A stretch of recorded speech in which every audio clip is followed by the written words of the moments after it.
Our theme for the summer is what? Follow me. All of our stories that we're going to be teaching and sharing with the students are stories of follow me. And here's the cool thing. We're learning to follow Jesus. And guess what, our campers, who are they going to be following? Following you. So, I think Paul says this really great. He says, follow me as I follow Christ. So that's what we're about at OpCamp this summer. We're trying to listen and learn and grow while we're in camp, and then be prepared this summer so that students can follow after us and see Jesus in us.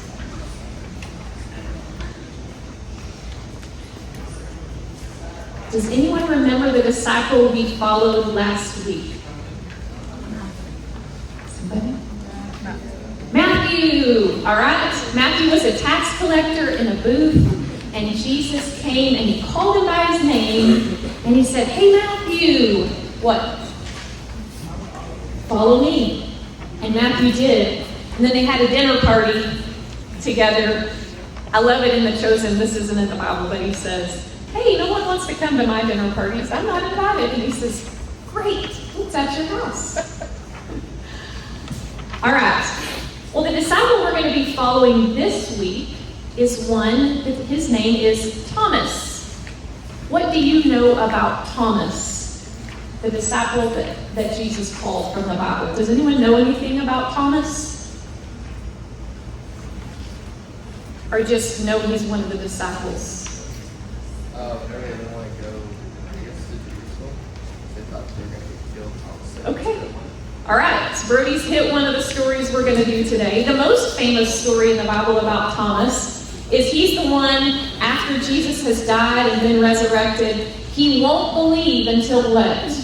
Until he sees his face. Feels his hands and feels his side. And Daryl's going to cover that story today. But before we get to that, I want to think about the word hope. Because on Tuesday, we're going to be learning about hope all day long.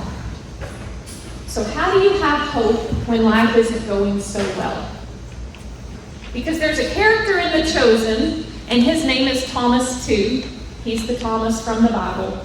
The story I'm going to show you from the clip is not in the Bible, but I think it illustrates hope for us when things haven't gone well. So I'm going to tell you the story of what's happening, and then we're going to do our actual Bible stories. But this is going to help us think about hope in maybe a little bit of a deeper way. Thomas has fallen in love in The Chosen with a lady named Rama. And she's beautiful and she follows Jesus too. But she is killed in a riot that they're having trying to get a hold of Jesus. And she dies. And what could Jesus have done? Brought her back. He could have brought her back. So Thomas knows this. He knows who Jesus is. He's been around. He's seen the miracles. He's seen the healings. And guess what he chooses to not do? He doesn't bring her back. And so Jesus is nearing the cross, and he hears about his friend Lazarus. This is the true story today that we're going to go through. And what has happened to Lazarus? He's gotten sick, and he has died as well. And Jesus chooses to heal Lazarus. And Thomas is wrestling with that. Why didn't you choose the person I wanted you to heal? Why did you choose Lazarus? And so there's this encounter with Jesus and Thomas that we're going to watch. This is not happening at Opportunity Camp. This is just helping feed your soul. Rabbi, look me in my eyes. I am. I always will. Why him and not Rama? Thomas, I don't expect you to understand now what the Father allows.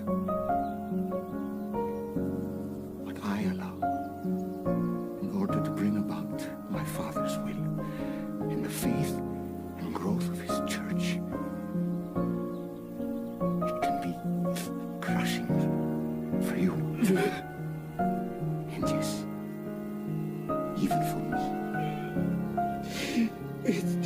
much.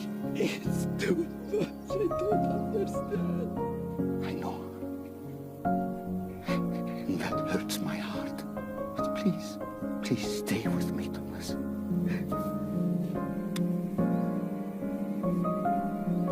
The question is, what is hope in the middle of that situation? When you're wrestling with, why did my person not make it, and you're choosing for this person to make it? That's kind of real in our world, isn't it? So where's the hope in that? Any ideas? It's hard to process, it's hard to put words with.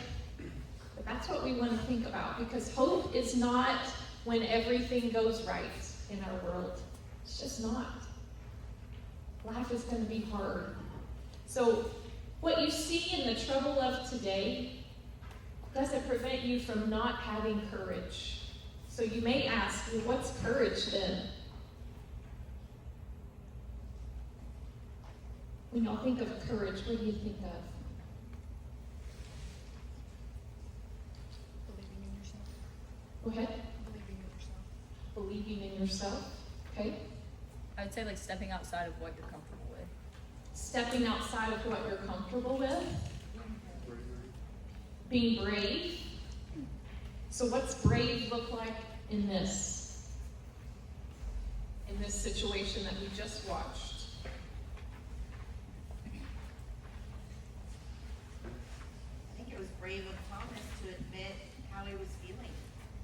I love that. Just opening up your heart and saying, this hurts. I don't want to, but I'm willing. And Jesus had some simple words for him. What did he say at the end?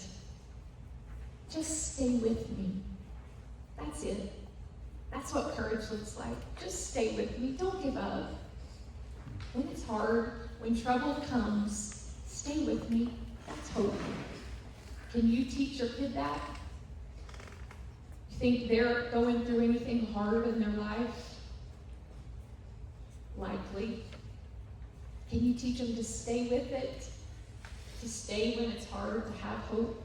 I think so. I think so. Well, let me share the text with you.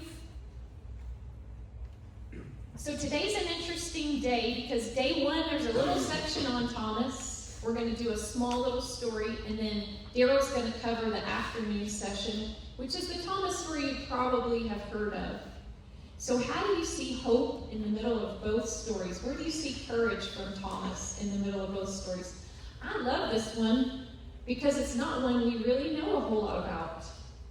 I read this story and I just don't even sometimes recognize that Thomas is in the middle of it. But what's happened is Lazarus is sick and Jesus didn't go. It's been 2 days. Somebody came and talked to him and told him, and Jesus chose not to go when he said he was going to go. And Thomas has this moment of bravery. Because here's the thing, they've got to go travel to Bethany, where Lazarus is, and the way is dangerous. Because the time they went before, he was going to be stoned. Or they tried to stone him. So if they go back, they're going back to the same place. What does that take to go back into a place where you could be stoned? Courage, right? Going, not knowing, stepping in. And so he tells them, Jesus told them, Lazarus is dead. For your benefit, I'm glad I was not there. Now you will believe, but let us go to him. And here's the Thomas moment that I love. Then Thomas, who was also called Didymus, spoke to the rest of the disciples. Let us go also. Then we can die with Jesus.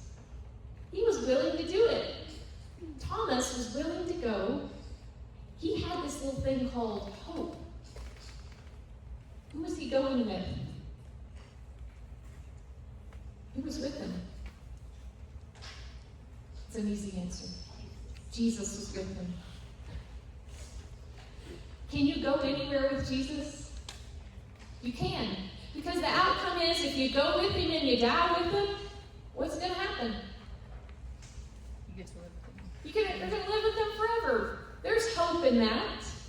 And if you go and you're safe and you get to the other side, is there hope in that? Because who's still with you? Jesus. Now, has anyone sung this old hymn, Anywhere with Jesus? Shake your head yes or no. I'm going to put it up here. Thumb up if you've heard the old hymn, Anywhere with Jesus. Thumb down if you have not heard Anywhere with Jesus. We got some Anywhere with Jesus folks that know this? Okay. I'm not going to sing into the mic, but y'all are going to help me. And I want you to notice the word. What does every line start with? Anywhere. Anywhere with Jesus, I can safely go. Anywhere he leads me. Anywhere. Because we're going to use the word anywhere in our activities with our kids throughout the day. Because if you have this song, Anywhere, you have hope. Because you can walk knowing that if you die, you're going to be with him. If you get safely through, it's going to be okay too. There's hope to be found in that. Okay, so you don't have to sing out. We did a really fun one last week. His banner over us is love. And we got to stand up and do motions. This one is not as fun unless you know some fun to be had to it. But the meaning is deep if you'll think about it. Okay?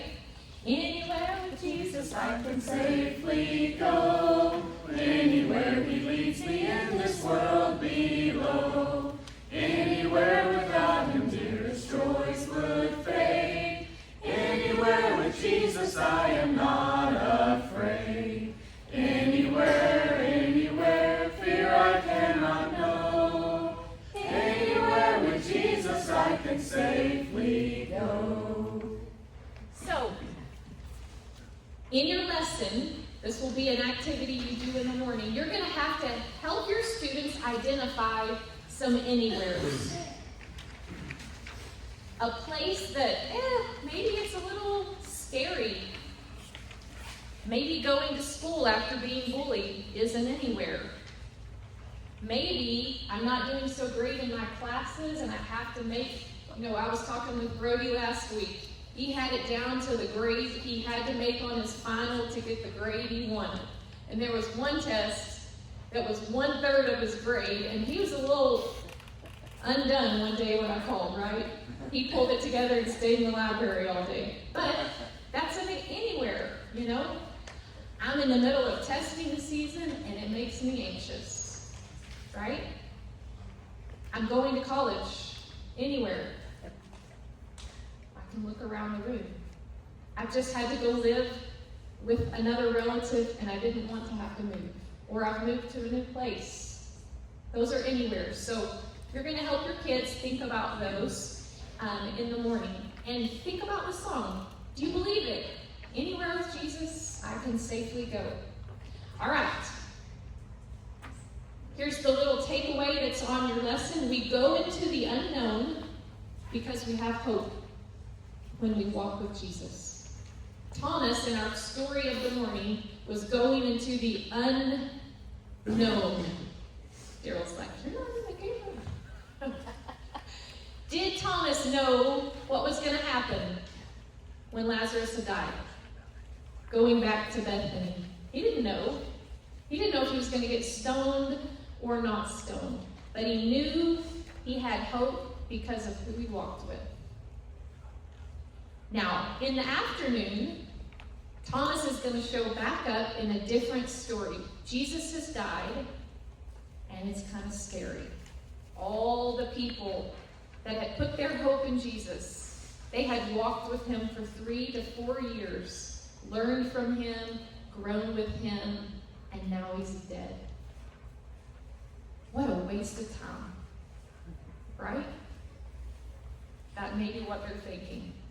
Daryl's going to take that story over, and we're going to process a little bit of how do you find hope there when the person you believed in, the person you have given your last 4 years of your life for, is now dead. These guys were hiding out. It says in there that they were hiding out. They were in this room together, and it says they were afraid. They were afraid of the Jews. They were afraid of the ones who were the people that had essentially killed Jesus. That's who they were afraid of. So let's read this together. At that same evening, the followers were together. They had the doors locked because they were afraid of the Jewish leaders. Suddenly, Jesus was standing there among them. He said, "Peace be with you." As soon as he said this, he showed them his hands and his side. When the followers saw the Lord, they were very happy. Then Jesus said again, "Peace be with you. It was the Father who sent me, and I am now sending you in the same way." Then he breathed on them and said, "Receive the Holy Spirit. If you forgive the sins of anyone, their sins are forgiven. If there is anyone whose sins you don't forgive, their sins are not forgiven." Then Thomas, called Didymus, was one of the 12, but he was not with the other followers when Jesus came. They told him, "We saw the Lord." Thomas said, "That's hard to believe. I will have to see the nail holes in his hands, put my finger where the nails were, and put my hand into his side. Only then will I believe it." See, he wanted to be just like them. They'd already seen this, and he wanted to be just like them because he wasn't there. A week later, the followers were in the house again, and Thomas was with them. The doors were locked, but Jesus came and stood among them. He said, "Peace be with you." Then he said to Thomas, "Put your finger here. Look at my hands. Put your hand here in my side. Stop doubting and believe." He should have believed on the word of his friends, right? I mean, they had all walked with Jesus for all these years. But Jesus, being Jesus, he's going to treat Thomas exactly the same. If that's what it took. So he's gone from where Melanie had him. He's like, "Look, I'll go die with you. Let's go back to where we were going to get stoned. Let's go get stoned together," to this. Thomas said to Jesus, "My Lord and my God." Jesus said to him, "You believe because you see me. Great blessings belong to the people who believe without seeing me." Who's he talking about?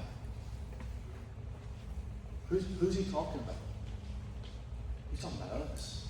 He said, Thomas, "You believe because you have witnessed my hands, you have witnessed my side, you have physically put your hands there.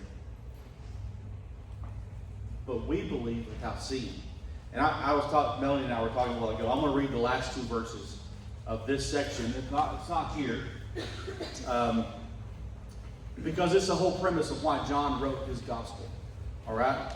John's the only one that does this. It says, "So Jesus did many other miraculous signs in the presence of his disciples, which are not recorded in this book. But these are written that you may believe that Jesus is the Christ, the Son of God, and that believing you may have life in his name." In essence, that's hope, right? Having life in Jesus' name is hope, because it goes back to what we were singing a while ago. Anywhere with Jesus, we can go. Doesn't matter. Doesn't matter what we face, and these guys were going to face some things. And there's hope in that. There's hope in the promise of eternal life. There's hope in the promise that he's walking with us. Anywhere that we decide to go, anything that we decide to do, Jesus is there. But it started with these guys because they were lacking the hope that you and I now have, that we have the finished story. Don't you love that he says to Thomas, what are the words he gives him? Peace. Peace be with you. That's going to be important on this activity page. Peace be with you. So what is peace? What is courage? How do you have those in a hard place?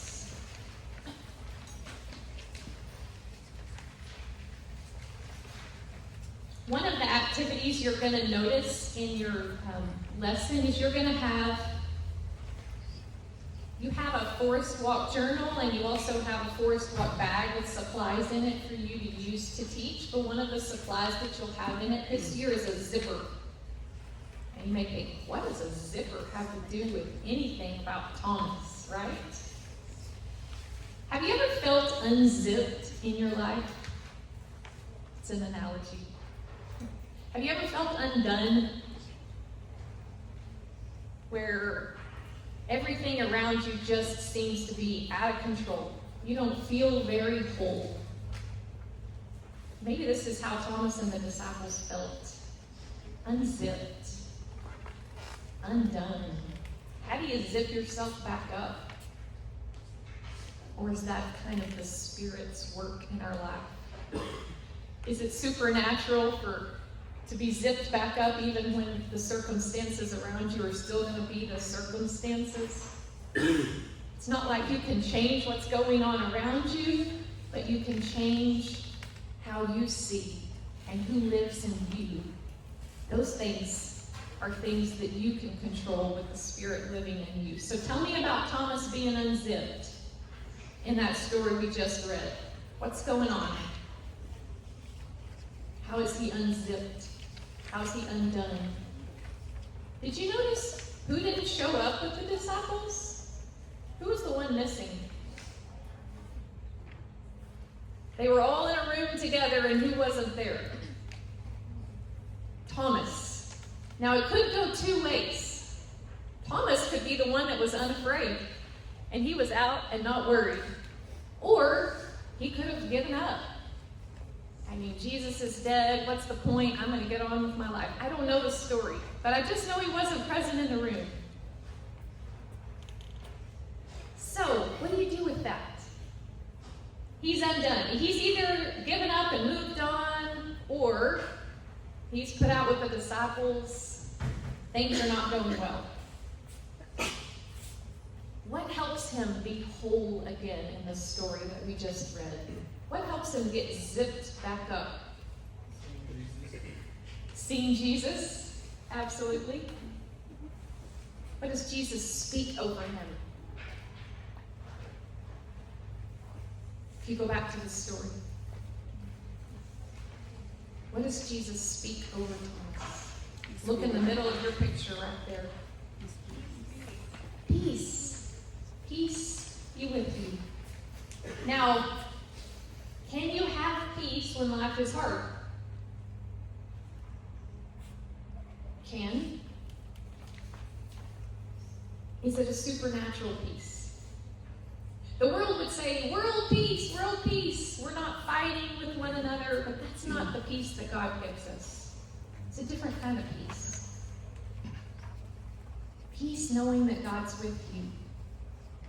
That there's hope in that, right? So peace isn't like not fighting. It's deeper than that, right? It makes things whole. You're a whole person. So when Mallory's coach yells at her, it's going to happen. Your coach is going to have a bad day.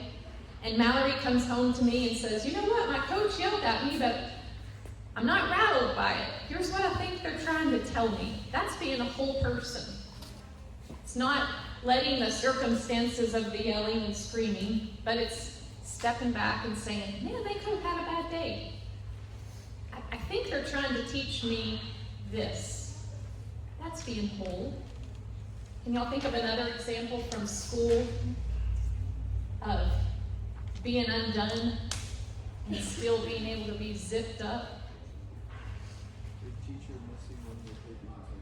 Okay, your teacher is missing a paper that you turned in. How do you find peace in the middle of that? Because what you really want to do is go in and fight and yell at them, right? Please go find it. It's right here, right? How do you find peace in the middle of that? How do you behave and have hope in the middle of that? Forgiveness. I mean, we could go the extra mile and offer to do it again if they couldn't find it. It's not taking it out on them for a long period of time. There's no peace in getting bitter about it. Peace be with you. So, the activity you're going to do with the kids that you teach today is going to look like this. You're going to think through them with anywheres, 3 different places that they would go that maybe they're afraid of, or just places that they go on a regular basis, and then you're going to help them on the other side of things. What would it look like to have courage in the middle of that? So if God's peace is with you right here, on the other side of things, it would look different. So, my older brother gets all the attention. If God's peace is with you, if you're a whole person and you're zipped up and you know your brother's getting all the attention, Nate and Brody, what does it look like on the other side in the box that you write on?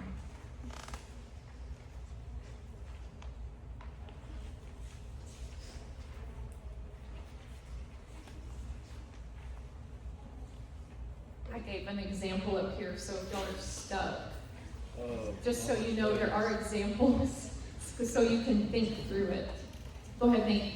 Well, one study reminded me that I'm worth it and love, and I'm starting to believe. Ooh, I love that. I wrote it. My lunch buddy was telling me I'm worth it, and I'm starting to believe that. That's being a whole person, believing who God taught you to be. All right? All right, we're going to transition in here in just a second, and we're going to do teaching each other or teaching the kiddos that are here. How many of them here? Most of you are just going to teach with somebody that's with you today, okay? Here's my challenge to you today. OpCamp is about leadership, and I'm going to challenge you to find somebody different than you worked with last week, all right? I went to Mia last week and I said, I didn't know you and Izzy knew one another. She goes, well, we didn't. I thought, thank you. Thank you for going and sitting with her and showing her and teaching her about OpCamp and how to do it. So, Blair, you want to go ahead and bring them in? Okay. There's always videos to watch, and out at OpCamp, we are going to do The Chosen on Monday, but on Tuesday, we're going to go back to the AO Jesus Saddleback Kids, kid-friendly version of it. Stories of the Bible. Jesus raises Lazarus from the dead. This is Jesus, Heyo! who is the Son of God and the Savior of the world. While Jesus was on earth, he taught everyone about God's love. He did many miracles and healed people of their sickness. Jesus had a friend named Lazarus who was very sick. He had two sisters named Mary That's okay. and Martha, Here you go. who sent a message to Jesus telling him, Lord, your dear friend is very sick. So come on. But when Jesus heard about it, he said, Lazarus' sickness will not end in death. No, it happened for the glory of God. What? So although Jesus loved Martha, Mary, and Lazarus, he stayed where he was for the next 2 days. All right, let's go. Finally, he said to his disciples, let's go back to Judea. Are you sure? But his disciples did not think this was a good idea because the people in Judea had tried to kill Jesus. But Jesus told them they were going anyway. He said, our friend Lazarus has fallen asleep, but now I will go and wake him up. You'll be okay. The disciples thought Jesus meant Lazarus was simply sleeping. So Jesus told them plainly, Lazarus is dead. What? And for your sakes, I'm glad I wasn't there. For now you will really believe. Come, let's go see him. Thomas said to his fellow disciples, let's go too and die with Jesus. The courage of Thomas in the middle of all of that. Come, let us go. I'll go die with him. All right? Courage in the middle of that. And then, so that's the morning. Right after you watch the video, there's always questions to ask the kids. Some of the kids are going to pick up on this, and that's going to be their story. And then you're going to read it with them, and they're going to pick up a little bit more. And you're going to ask them some questions based off of what you read. And then you'll have some activities to do to help further keep trying to teach this idea about hope and courage and peace. All right, so you'll flip into the afternoon session, and then we'll do this one on Thomas after Jesus has passed away. Jesus appears to Thomas. This is Jesus, Heyo! who is the Son of God and the Savior of the world. While Jesus was on earth, he taught everyone about God's love and healed people from their sickness. He did many miracles like calming storms and even raised people from the dead. Wahoo! But some people did not like what Jesus was doing, and they put him to death. He died on a cross and was buried in a tomb. For 3 days, Jesus' body laid in that tomb, and it seemed that there was no hope.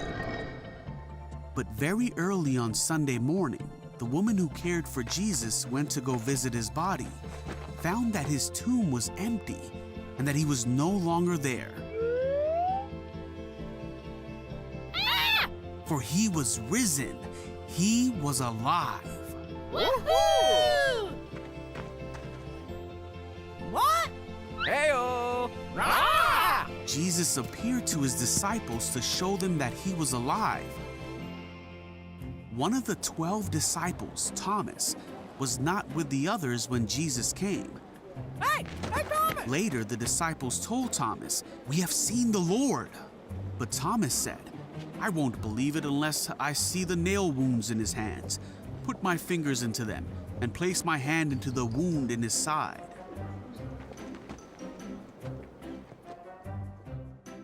Eight days later, the disciples were together again, and this time Thomas was with them. The doors were locked, but suddenly, as before, Jesus was standing among them. Oh, hey guys. "Peace be with you," he said. Then Jesus said to Thomas, "Put your finger here and look at my hands. Put your hand into the wound in my side. Don't be faithless any longer. Believe." Thomas said, "My Lord and my God." Then Jesus told him, "You believe because you have seen me. Blessed are those who believe without seeing me."